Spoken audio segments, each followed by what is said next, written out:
My fellow Americans, this is Liberation Day. গেল বুধবার চীন, ভারত, বাংলাদেশ, পাকিস্তান সহ প্রায় ৯০টি দেশের উপর উচ্চ হারে শুল্ক আরোপের ঘোষণা দেন মার্কিন প্রেসিডেন্ট ডোনাল্ড ট্রাম্প। তবে সপ্তাহ না ঘুরতেই ৯০ দিনের জন্য সেই সিদ্ধান্ত স্থগিত করেছেন তিনি।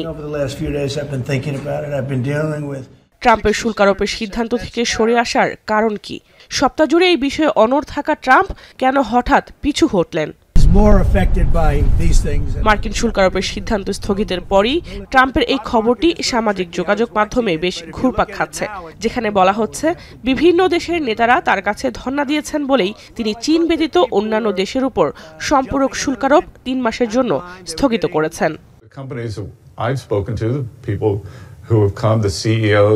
যদিও বিশ্লেষকদের মতে যুক্তরাষ্ট্র তাদের নিজেদের স্বার্থ রক্ষা করতেই শুল্ক আরোপ স্থগিত করতে বাধ্য হয়েছেন। এ নিয়ে সিএনএন-এর প্রকাশিত খবরে বলা হয়, গত এক সপ্তাহে ধস নেমেছে মার্কিন স্টক মার্কেটে। ডাও জোন্স, নাসদাক ও S&P 500-এর শেয়ারের দর কমেছে উল্লেখযোগ্য হারে। একই অবস্থা বন্ড মার্কেটেরও। গত এক সপ্তাহে $1 ট্রিলিয়ন বিনিয়োগ হারিয়েছে যুক্তরাষ্ট্র। মূলত মার্কিন ট্রেজারি ডিপার্টমেন্টের রেড অ্যালার্টের কারণেই শুল্ক আরোপের সিদ্ধান্ত থেকে সরে আসতে বাধ্য হয়েছেন Trump. And we saw the successful negotiating strategy that President Trump implemented a week ago today. It has brought more than 75 countries forward to negotiate.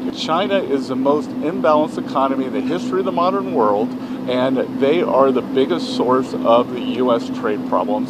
And indeed, they are problems for the rest of the world. I was watching the bond market. The bond market is very tricky. I'm honored to have done it. And, look, nothing's over yet, but we have a tremendous amount of spirit from other countries, including China. China wants to make a deal. They just don't know how quite to go about it. It's one of those things they don't know how quite. They're proud people. যদিও ট্রাম্পের এই সিদ্ধান্ত যুক্তরাষ্ট্রের অর্থনীতিকে মন্দার হাত থেকে বাঁচাতে পারবে না বলে মত বিশ্লেষকদের। জাহানারা ভুঁইয়া, এখন বিশ্ব। লিলি হালাল বিউটি সোপ, BSTI কর্তৃক সনদপ্রাপ্ত দেশের প্রথম হালাল বিউটি সোপ, দীপ্তিময় উজ্জ্বল ত্বকের জন্য।